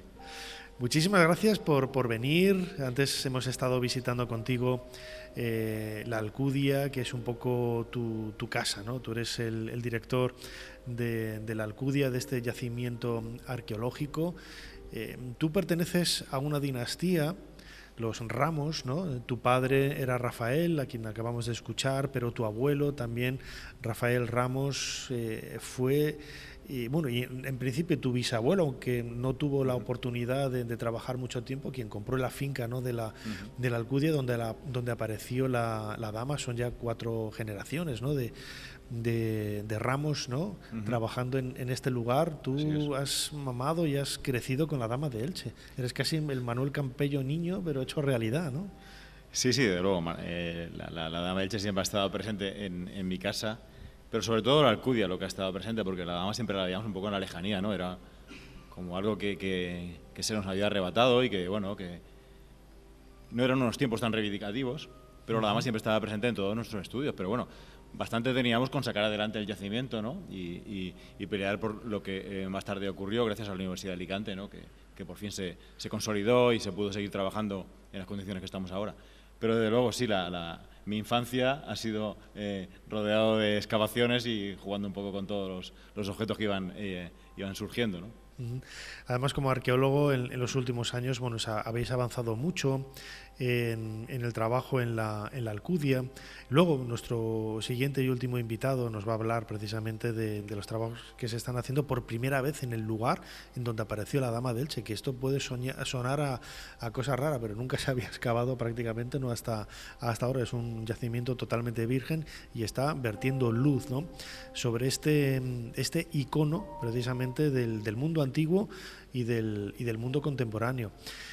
Ana Ronda, lo comentábamos al principio, nuestra primera invitada es la comisaria de esa exposición sobre la Dama de Elche, el nacimiento del icono, que se puede ver en el yacimiento de la Alcudia. Invitamos a todos los que nos están escuchando que se acerquen aquí a Elche y luego vayan a la Alcudia para poder disfrutar de esta exposición y luego del yacimiento y de la colección de piezas iberas, que es extraordinaria.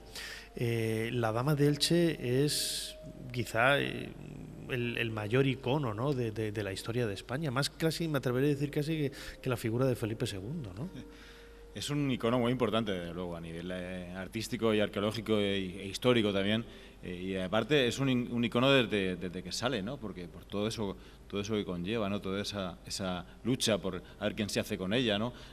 Cuando las primeras publicaciones sobre la dama de Teodor Reinac, de León Jusí, incluso de José María Pemán, por referirme a gente al margen de la arqueología, ¿no?, hablan de que es española, ¿no?, porque la palabra ibérica prácticamente no se utilizaba, ¿no? Hablan dicen que es fenicia por sus joyas, casi todos coinciden en eso, que es griega por su factura. Algunos hablan incluso de algún griego que se ha perdido por la península o se ha quedado en la península y la ha fabricado, la ha esculpido, pero todos dicen que es española, ¿no?, que es un símbolo de España, que algunos aluden a su tocado como una mantilla, ¿no?, como que está preparada, en palabras de José María Pemán, que está preparada para ir a misa. Otros dicen que es una Carmen y, en fin, desde un principio y sin ningún interés político ya la vinculan con con un icono español, ¿no? A partir de ahí va a Francia, y en Francia inmediatamente nos encontramos con que se convierte en un icono para ellos, porque incluso en Marsella, en unas actividades culturales deportivas, la utilizan ya como símbolo.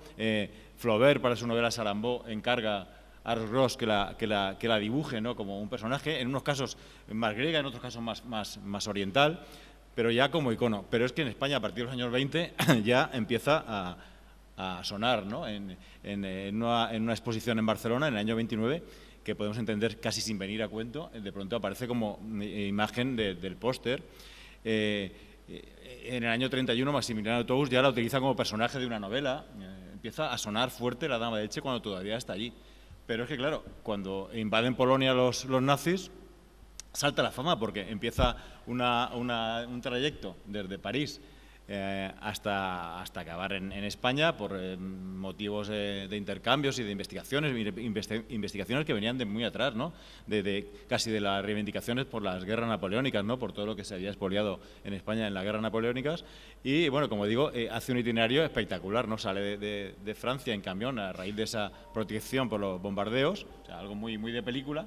Y aparece su primera parada es el castillo de Cheverny, el castillo que luego utiliza Hervé para Tintín, ¿no?, para el castillo de Molinsart, ¿no? Entonces, claro, ya está en un sitio y se tira año y medio ahí, en uno de los mejores castillos de Loire, de Francia, con unos jardines espectaculares. Bueno, podemos imaginarnos, ¿no? Y ahí se pasa de vacaciones un año y medio la dama, ¿no?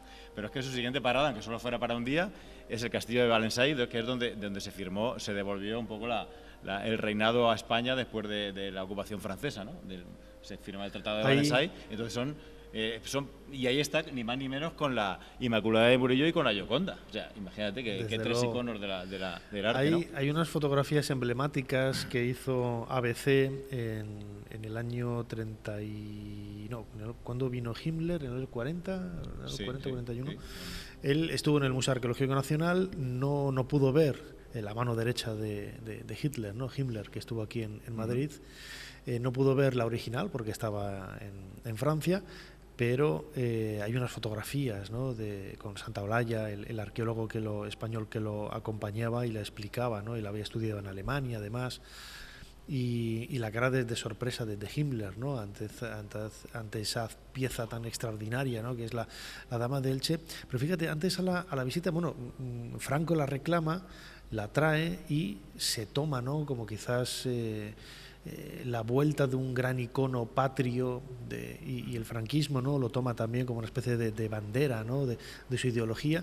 Pero fíjate, lo comentábamos cuando caminábamos por el yacimiento, que han pasado ya desde que murió Franco en el 75, y la Dama de Elche ha conseguido quitarse todo esa capa, ¿no?, de franquismo. Ya nadie la ve como algo relacionado con la dictadura. No, es un icono español que nada tiene que ver, ¿no?, con ese momento, ¿no?, que comentamos de que ojalá sobrevivir a eso, que podía haberla podríamos haber hecho lo mismo podríamos haber hecho lo mismo con la bandera, ¿no?, que nos da vergüenza sacarla porque nos dicen que somos de lo que no somos, ¿no? Pero la Dama de Elche ha conseguido quizás unirnos a los españoles. Está el gol de Iniesta y la Dama de Elche, ¿no? Bueno, los españoles es mucho decir, porque cuando hablas en Madrid de su reivindicación, no hay tanta unidad, A los ilicitanos sí que nos ha unido, pero más allá no sé. Pero fíjate que es uno de los iconos, ¿no?, desde el punto de vista estético. Ahora lo comentabas, ¿no?, esos pósters, esos carteles que han marcado un poco el devenir y la fama, ¿no? Pensamos que en los años 20, 30 no había redes sociales como ahora, que las imágenes, las fotografías van volando de aquí y de allá. Y sin embargo, la Dama de Elche está un poco en la memoria de todos. Sí, es increíble que sin redes sociales, como decía, llegara tan lejos ya desde finales del siglo XIX, ¿no? Y evidentemente es un icono, ¿no?, como queríamos decir nosotros, para sumarnos a todo este movimiento del 125 aniversario del descubrimiento, del hallazgo. Decidimos hacer una exposición en la Alcudia con ese motivo, ¿no?, como reivindicando algo tan banal y tan importante al mismo tiempo como es la belleza de la propia pieza, ¿no?, de cómo gracias a su belleza pues ha conseguido posicionarse en lo más alto un poco del arte español, ¿no?, de la cultura española, ¿no? Y figuras tan importantes como Dalí lanzó un poco esa promoción de la pieza como bella de por sí. Cuando en la revista This Week en los años 50 le preguntan cuál es la pieza más bella del arte español y sin ninguna duda se pronuncia diciendo que es la Dama de Elche.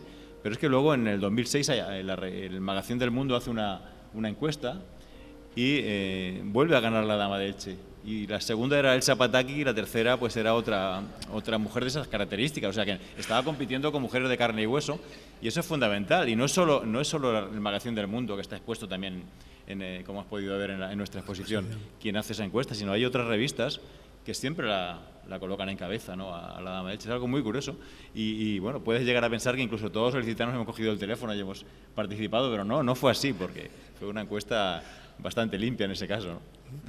Yo recuerdo hace un par de temporadas también que contamos contigo en el Hoy por Hoy Madrid con Marta González Novo, porque comentarte precisamente la importancia de ese icono incluso como elemento decorativo de la arquitectura, ¿no? En Madrid, la gente que nos esté escuchando ahora quizás no ha caído en la cuenta, ¿no? En Gran Vía, cerca de la Puerta del Sol, hay varias referencias, ¿no?, varios medallones, ¿no?, con el rostro de la Dama de Elche en la decoración de la arquitectura de los edificios, que marcan una vez más la importancia del peso de un icono que curiosamente no se ha repetido, ¿no?, con otros grandes hallazgos como la Dama de Baza es más cercana a nosotros en el tiempo, ¿no?, apenas 50 años, ¿no?, pero no hay paralelos, ¿no?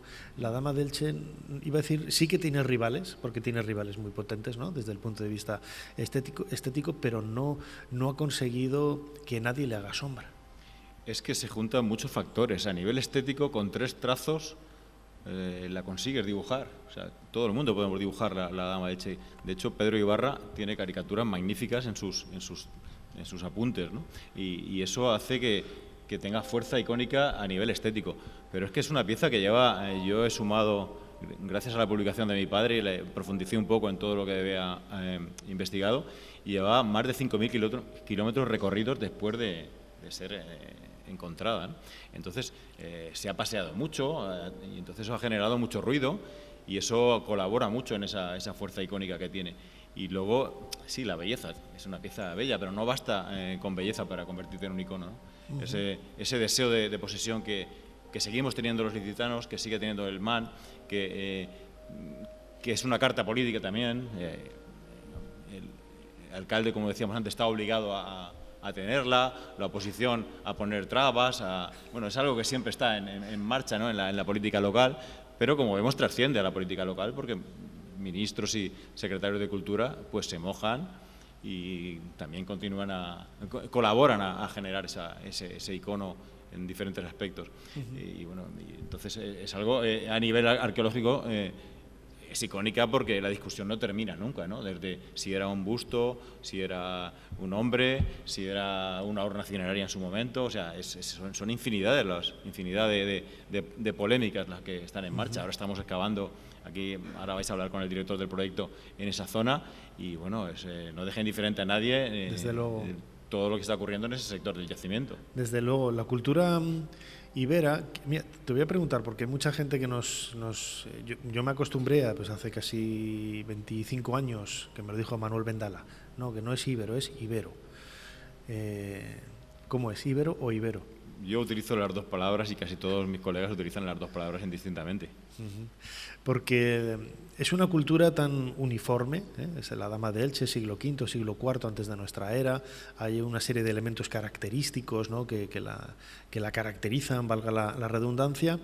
Desde el punto de vista cultural es una cultura brillante, ¿no?, desde el punto de vista histórico, en esa franja del Mediterráneo, en esa costa levantina.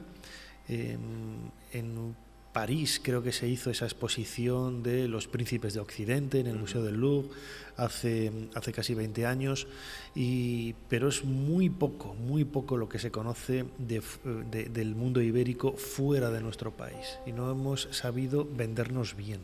¿Por qué? Bueno, es una cultura joven, es una cultura relativamente joven, como digo, ya digo, cuando aparece la dama se le dice de todo menos ibérica, ¿no? Entonces, es una cultura que es muy heterogénea, ¿no?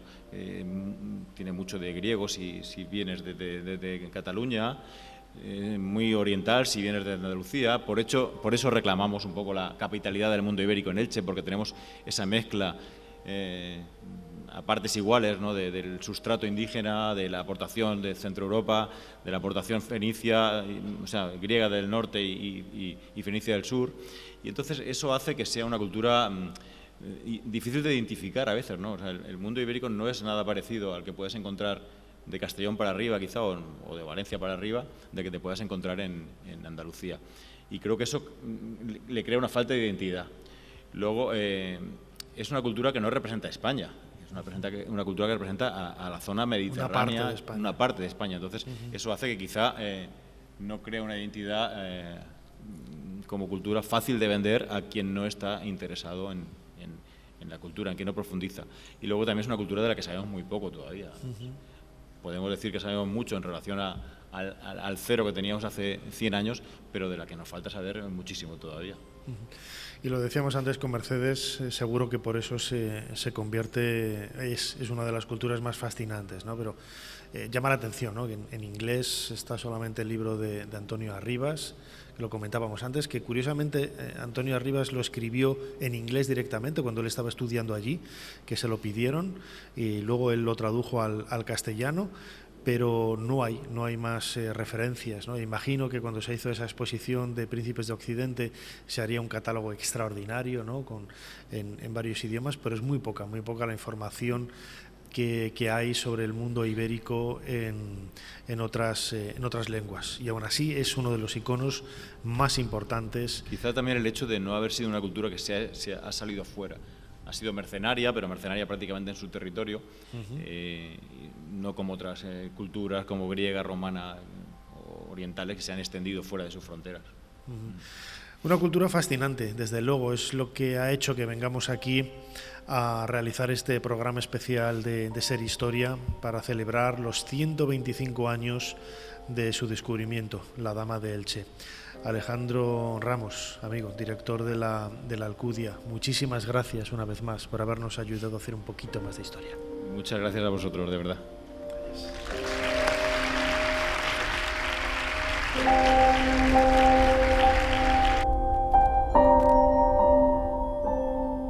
Señor Edison, un hombre con una maleta pregunta por usted. Dice que se llama Nikola Tesla. Hágale pasar. Tome asiento, por favor. Así que es usted Tesla, el serbio que viene de París. Sí, señor. Es un placer conocerle. Bachelor me habló de usted. Y viene con la maleta, como si acabara de llegar en el último barco. Pues en realidad sí, señor. Acabo de llegar de París. Ser Historia con Nacho Ares. Todo lo que quisiste saber de la historia, la madrugada del sábado al domingo en la cadena SER. Estas negociaciones empiezan justo después de que las tropas alemanas entrasen en territorio francés, es decir, en junio de 1940. O sea, los alemanes llegan a Francia y se produce el cambio de gobierno y el traslado de la capital a Vichy. Pero creemos, Federico y yo estamos casi convencidos de que ese tema se habló quizá antes, ya que Pétain fue embajador en Madrid durante el año 39 y estaba muy convencido de retomar las buenas relaciones con España. Entonces, este era uno de los temas que él seguramente impulsó desde su embajada.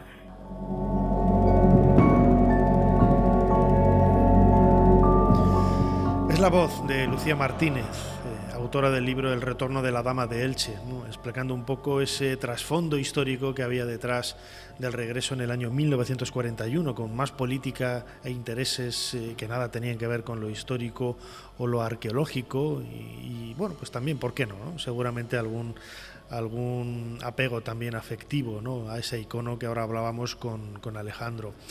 En la visita que hemos hecho hoy a la Alcudia, al yacimiento donde apareció justo la Dama de Elche ese 4 de agosto del año 1897, hace 125 años. Hemos estado disfrutando, ¿no?, de las excavaciones que se están haciendo por primera vez en este lugar. Excavaciones que a mí me han sobrecogido, ¿no?, por el resultado inicial, ¿no?, con ese primeros brochazos prácticamente por encima del suelo, y que han dado una información que ya solo con esos 4 brochazos trastocan absolutamente todo lo que conocíamos de la Dama de Elche y del momento también del hallazgo. Alberto Elorrio, bienvenido a Ser Historia. ¿Qué tal? Alberto Elorrio es catedrático, ¿no?, de Prehistoria de la Universidad de Alicante y director de estas excavaciones. ¿Cómo es que nunca nadie había excavado allí? Pues la verdad es que es una buena pregunta.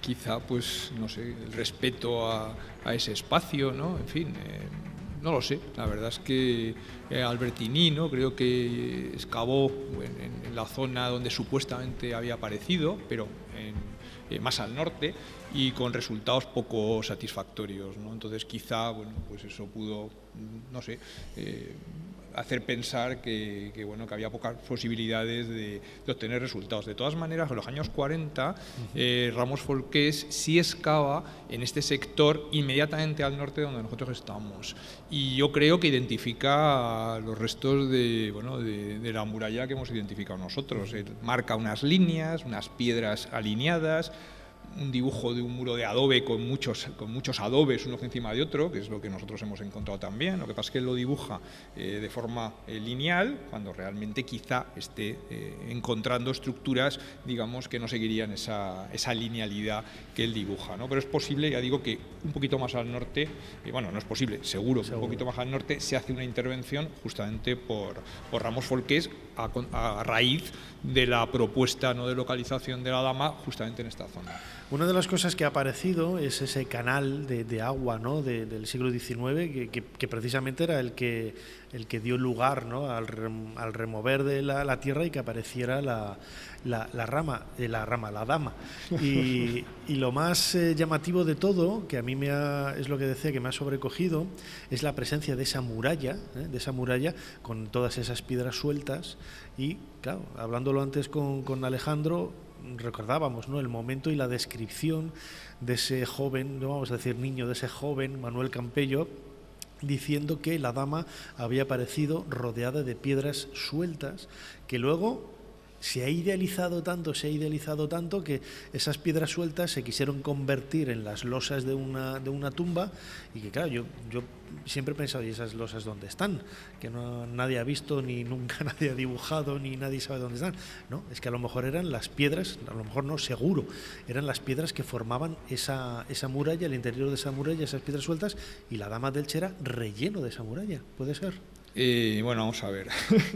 Yo me lanzo ya ahí. El tema es muy complejo, porque en realidad, el primer dato, que es el de Ibarra al día siguiente, él dice que al hacer unos bancalillos, al pie de la eminencia aparece la Dama, ¿no? Eso nos sitúa justamente en el espacio donde estamos, es decir, en la parte baja de la Alcudia y en ese frente de bancal. Yo creo que la acequia es un elemento muy importante, porque nos está marcando, digamos, se está moviendo muchísima tierra para generar una obra hidráulica importante que tiene que tener una cota, y eso además lo que nosotros estamos viendo es que el registro arqueológico de la acequia hacia afuera prácticamente ha desaparecido, es decir, que se mueve mucha tierra, y seguramente en ese proceso debió ocurrir el hallazgo. Evidentemente la Dama no puede estar en la cimentación de la muralla, o no debería estar, ya que, en fin, la Dama, se debe fechar en torno a mediados del siglo V, 460, es decir, según algunos autores, y la muralla pues se está construyendo en ese mismo momento. Entonces lo lógico es que se construya la muralla, que la construya la gente, digamos, los habitantes de la Alcudia, que están encargando el monumento, la escultura de la Dama en ese mismo horizonte, y que la amortización de la Dama se produzca después. seguramente... Una reparación de la muralla.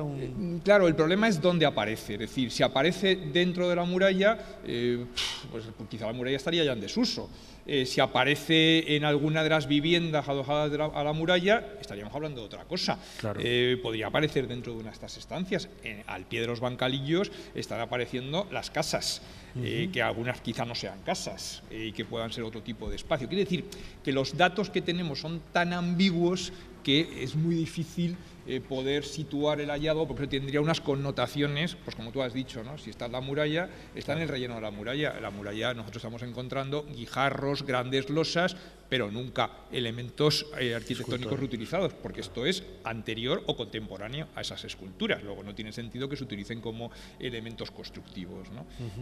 En cualquier caso, la excavación va a dar seguramente pues muchas pistas, ¿no? Para conocer la realidad que rodea al momento del hallazgo, precisamente porque también sería otro puntazo, ¿no? Que podríamos decir que se pudiera, bueno, yo no sé si sería muy difícil, ¿no? Demostrar que pudiera haber aparecido, ¿no? En el interior de una de las casas, de las viviendas en las que estáis trabajando. El problema es que identificar el sitio exacto será, vamos, yo creo casi imposible, ¿no? Tendríamos que encontrar una fosa, dentro de esa fosa unas esquirlas, que fueran las que saltan cuando golpean la dama. Y luego un QR, ¿no? Diciendo aquí apareció la dama, decir, ¿no? Algo así, ¿no? Porque esa es la clave, es decir, si aparece dentro de una vivienda, si aparece incluso dentro de la muralla, es decir, todo esto nos estaría dando pistas para poder interpretar qué ha pasado. Claro, antes comentaba Mercedes, ¿no? El tema de la reutilización, de la utilización de esas esculturas rotas y amortizadas. Claro, la dama no está rota, es decir, solamente tiene unos golpes producidos en el momento del hallazgo.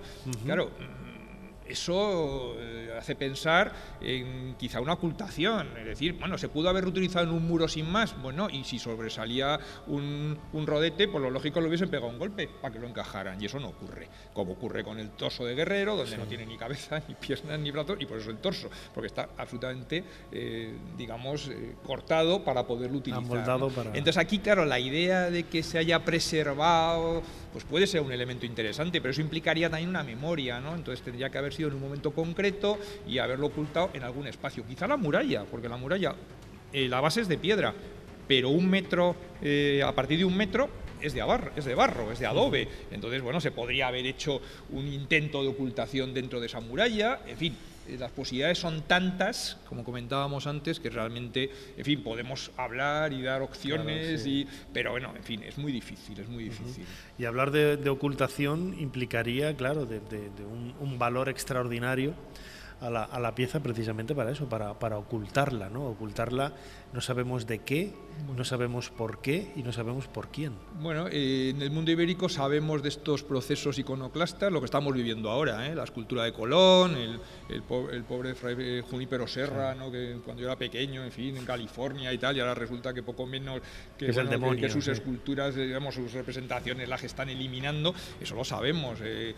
Porcuna no aparece in situ, aparece una fosa y las esculturas rotas y amortizadas allí dentro, ¿no? Es decir, la dama de Cabezo Lucero está rota en muchísimos pedazos, ¿no? Todos esos episodios en el mundo ibérico ocurren en determinados momentos y eso puede explicar también las destrucciones de estos elementos, porque claro, si nosotros analizamos los monumentos de la Alcudia, hay guerreros, hay la famosa greba, que aunque bueno, creo que viene del parque, ¿no? Es una pierna con una espinillera, y hay una mano que está agarrando la espinillera y hay la marca de una falcata, es decir, eso es una escena donde hay un guerrero que seguramente está matando a otro enemigo, que recuerda un poco el combate de Porcuna. O sea, que lo que nos tendríamos allí es un conjunto de varias, por un lado, y después estaría la dama como elemento funerario, por otro, es decir, que realmente es un gran conjunto el de la Alcudia, donde hay muchos elementos muy variados de diferentes tipos de monumentos.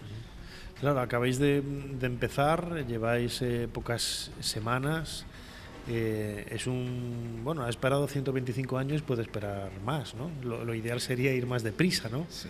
Bueno, al final es un tema de financiación. Es decir, yo estoy encantado de que la Universidad de Alicante iniciara este proyecto de Damas y Héroes, en mi caso, ¿no? Hay otros proyectos, pero el nuestro, Damas y Héroes, en 2017, con el profesor José Uroz. Yo en ese momento no me incorporo en 2019 por la jubilación de mi colega, y con el profesor Héctor Uroz ahora dirigimos esta excavación, ¿no? Me alegro también mucho que el Ayuntamiento de Elche colabore, y bueno, pues si la colaboración que tenemos de estas instituciones fuera el doble o el triple, pues en vez de estar, como hemos estado desde el día 5 al 30, pues estaríamos un mes más, porque al final es un tema también económico, ¿no? Y llegamos hasta donde llegamos. Hoy este año hemos hecho una cuadrícula de 8 metros por 6, creo, y hemos sacado pues un montón de línea de muralla nueva. Hemos encontrado varios edificios, varios muros de viviendas adosados. Creo que tenemos 4, que pueden ser 3 o 4 ambientes nuevos, y vamos a tapar mañana.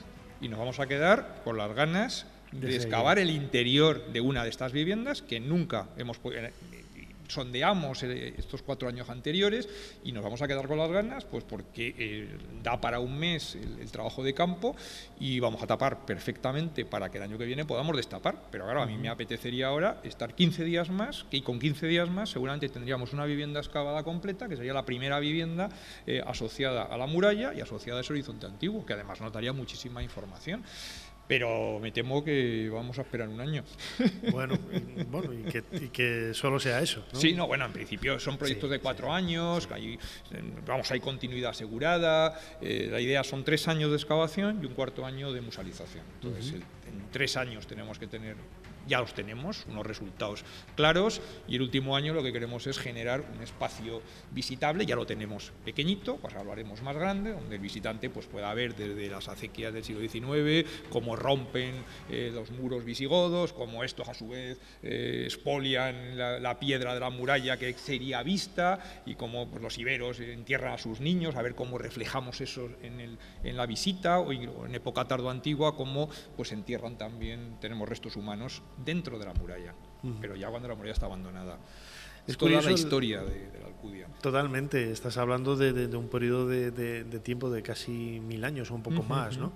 Y yo no sé hasta qué punto, por ejemplo, yo tengo también muy buena amistad con Arturo Ruiz, catedrático emérito ahora de la Universidad de Jaén, de prehistoria, otro iberólogo, como digo yo, ¿no? Un entusiasta y un verdadero amante de la divulgación y del trabajo científico. Él ha trabajado en varios yacimientos, sobre todo en Jaén, ¿no? Que es otro de los focos también importantes del mundo ibérico. Yo no sé si lo que habéis encontrado en estas semanas tiene paralelos con otros lugares, con otros yacimientos con los que os pueda intuir la posibilidad, ¿no? De decir, vamos a seguir por aquí porque en este lugar apareció esto y es posible que aquí... La Alcudia, vamos a ver, la dama es un elemento, lo decía Mercedes, ¿no? Es excepcional por muchas razones, y la Alcudia hasta ahora va siendo excepcional. Es decir, yo trabajo en el horizonte anterior, o sea, en el siglo VI, VII, VIII, aquí tenemos el mundo fenicio, el mundo orientalizante, y ellos construyen murallas con un sistema de cajones, o sea, de cajas, de módulos, pero son todos iguales.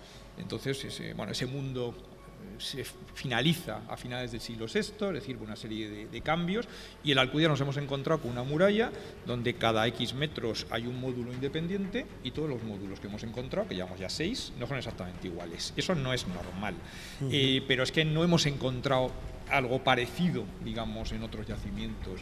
Es interesante porque normalmente son alzados de 2 metros o más de piedra. Aquí son alzados muy bajitos de adobe. Eso lo vemos en el mundo griego, por ejemplo, cuando vemos murallas con un zócalo muy bajo de piedra, una hilada a veces, y el resto de adobe. Pero bueno, la personalidad de Alcudia, desde luego, nos está sorprendiendo, porque bueno, por eso estamos excavando la muralla. Alguien nos decía, ¿por qué seguís con la muralla? Pues porque cada módulo es nuevo y yo quiero tener 30 o 40 metros de muralla para poder entender al final qué módulo se repite y por qué. Y si encontramos módulos métricos que también nos den información, bueno, y en esas estamos, ¿no? El tema es complejo, ¿eh? Ya como última pregunta, Alberto Lorrio, catedrático de Arqueología, de Prehistoria, mejor dicho, de la Universidad de Alicante. vais a excavar también, porque hay una especie como de templete del lugar que señala, ¿no?, más o menos la ubicación donde apareció la Dama de Elche. ¿Vais a levantarlo y excavar ahí? Esos son temas delicados que no me compete a mí. Es decir, nosotros hemos cavado ahí adentro. Ajá. O sea, en el hueco, en la hornacina. Sí, se ven los restos de la muralla. Bueno, excavamos y encontramos la muralla. O sea, en fin, que la verdad es que es sorprendente que Ramos Volqués hiciera el elemento, ¿no?, el primer monumento justo encima de la muralla, ¿no? Nosotros ya hemos documentado la muralla ahí y la tenemos documentada también más al norte. El templete tiene problemas, porque está en un vic y además a su vez dentro de un vic, que es la muralla. Entonces, el templete, decimos el templete sí, moderno, es una estructura contemporánea que se ha tiene puesto ese problema. Después tiene el problema de que impide, claro, la perspectiva de la muralla, que sería pues, lo lógico, bueno, pero eso ya habría que debate con la sociedad, el ayuntamiento, es decir, todos los grupos implicados para decidir cómo solventar ese problema, porque hoy, en fin, es un elemento donde la gente va allí, sabe que está allí, pero a nosotros no nos crea problema, porque digamos, nosotros estamos trabajando de ese elemento hacia el sur ahora y lo que queremos es generar este espacio. Cuando se plantee qué hacer hacia el norte, habrá que decidir realmente, bueno, pues qué uso se le puede dar a pero nosotros no somos nadie para levantar nada más allá del suelo. Se viene con el bulldozer que se viene con el bulldozer el problema es que es una obra que casi no tiene cimentación, entonces se podría intentar trasladarlo, es decir, moverlo sería muy difícil al final. Es mejor tirarlo y hacerlo de nuevo. Pero bueno, sí, claro. Pero vamos, yo no he dicho eso. Esta parte la cortaré. Yo respeto todo en este mundo y sobre todo, en fin, elementos que forman parte ya de la historia reciente. ¿no? Claro, pero es verdad que es un problema ahora mismo, digamos, arqueológico, porque está encima de una muralla, ¿no? Y eso no es lo adecuado, lo esperado. ¿no? Claro que sí. Muy bien, Alberto Elorrio, arqueólogo, director de esta excavación en el lugar exacto donde apareció la Dama de Elche hace 125 años, catedrático de Prehistoria de la Universidad de Alicante. Como siempre, muchísimas gracias por habernos ayudado a hacer un poquito más de historia. Pues muchísimas gracias a vosotros.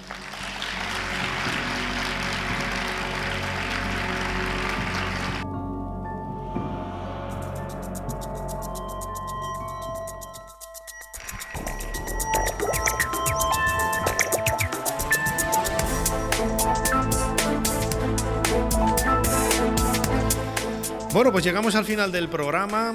El viento al final nos ha respetado y hemos podido hacer el programa. Yo he estado sujetando el mantel en alguna ocasión para que no nos saliéramos volando como si fuera esto un barco velero. Pero bueno, hemos conseguido, como digo, insisto, llegar hasta el final de este programa de Ser Historia, programa especial por los 125 años del descubrimiento de la Dama de Elche, que estamos haciendo aquí en Elche, en el Palacio de Altamira, gracias a la colaboración del Ayuntamiento de Elche y de Cultura Elche. Quería dar las gracias también a la Fundación La Alcudia, ¿no?, que nos ha dado esa visita guiada por el lugar en donde apareció la Dama, y los compañeros arqueólogos, todos ellos que han venido a compartir su pasión por la historia, como digo siempre, ¿no? Quería también dar las gracias en este programa especial de Ser Historia a todos los compañeros de la cadena Ser aquí en Elche, a Cristina Medina, a Marcelo y alma mater, ¿no?, de este proyecto de emisora. Y quería dar las gracias también por estar ahí, ¿no?, en los mandos técnicos, a Aitor Blasco, Antonio Valcárcel y Manuel Bordonado, a quien les pido un fuerte aplauso a todos ellos.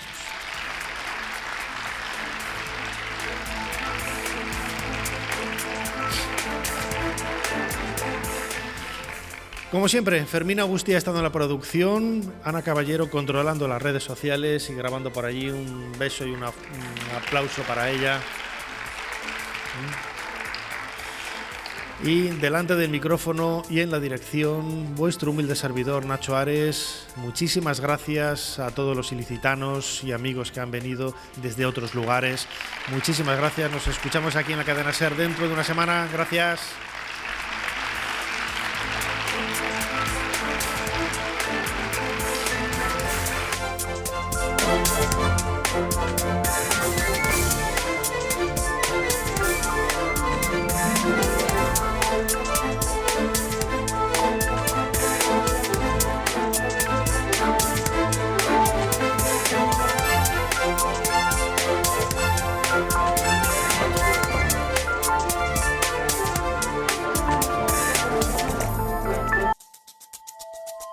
Ser Historia, con Nacho Ares,